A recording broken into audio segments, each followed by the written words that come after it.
Bonjour à tous, alors j'ai essayé de faire une vidéo de la cheminée comme avant, impossible, l'anglais était trop mauvais, j'étais ignoble dessus. Là l'anglais est parfait. Alors malheureusement mes vidéos je pense que je vais les faire la nuit parce que là sinon je serai contre jour, enfin on verra. Donc aujourd'hui je vais vous faire du coup je recommence, une, euh, une sorte d'analyse de ce livre. Voilà. Donc ces peurs et ces désirs qui nous gâchent la vie. En fait, c'est rempli de questionnaires, comme dans les magazines, à remplir pour voir un peu où en sont nos émotions, etc.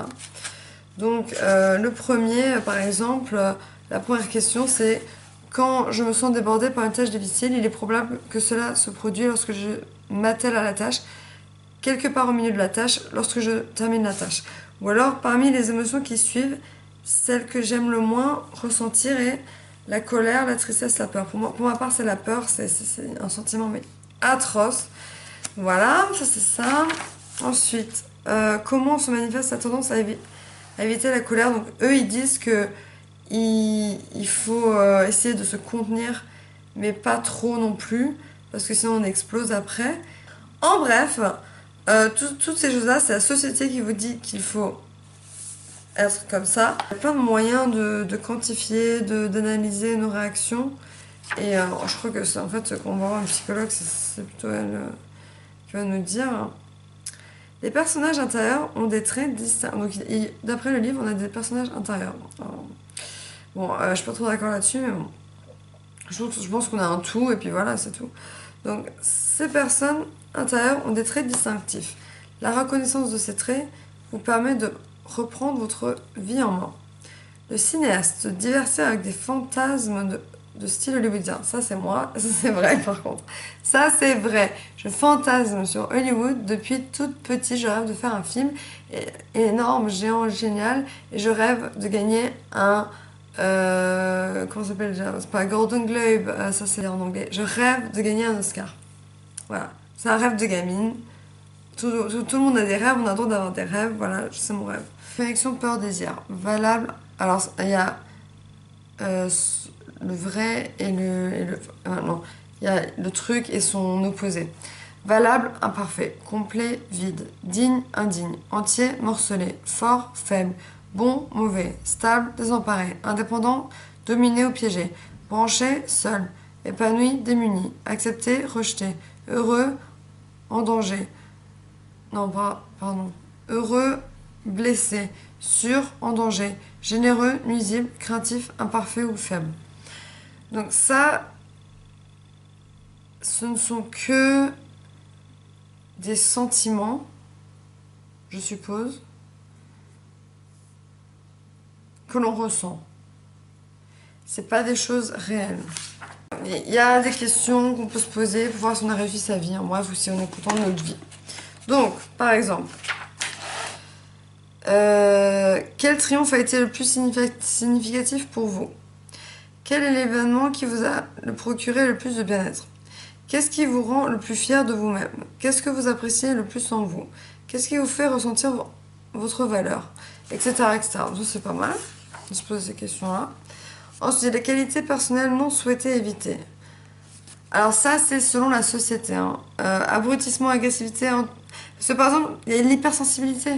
L'hypersensibilité, c'est presque pour moi une qualité. Parce qu'on est empathique et on aime les gens et on aime pas voir les gens souffrir. Donc voilà, tous ces mots-là, naïveté, paranoïa, paresse, pessimisme, ce ne sont que des choses opposées à l'idéalisme d'une société parfaite. Enfin, selon moi. Anxiété, alors ça c'est émotion non souhaitée éviter. Anxiété, insécurité, jalousie. Ils disent que c'est les valeurs qu'on est censé penser euh, au quotidien à cause d'une société malveillante et basée sur des choses qui sont complètement stupides en fait. Qualité personnelle, atout souhaité, altruisme, empathie, ah, voilà on en parle, énergie, équité, fiabilité, fidélité, force, sérieux, enfin humilité, spiritualité. Genre, en quoi ça c'est une qualité? C'est personnel ça. Mon Dieu. Donc les émotions désirées, affection, allégresse, amour, bonheur, calme, compassion. Ah oui, calme.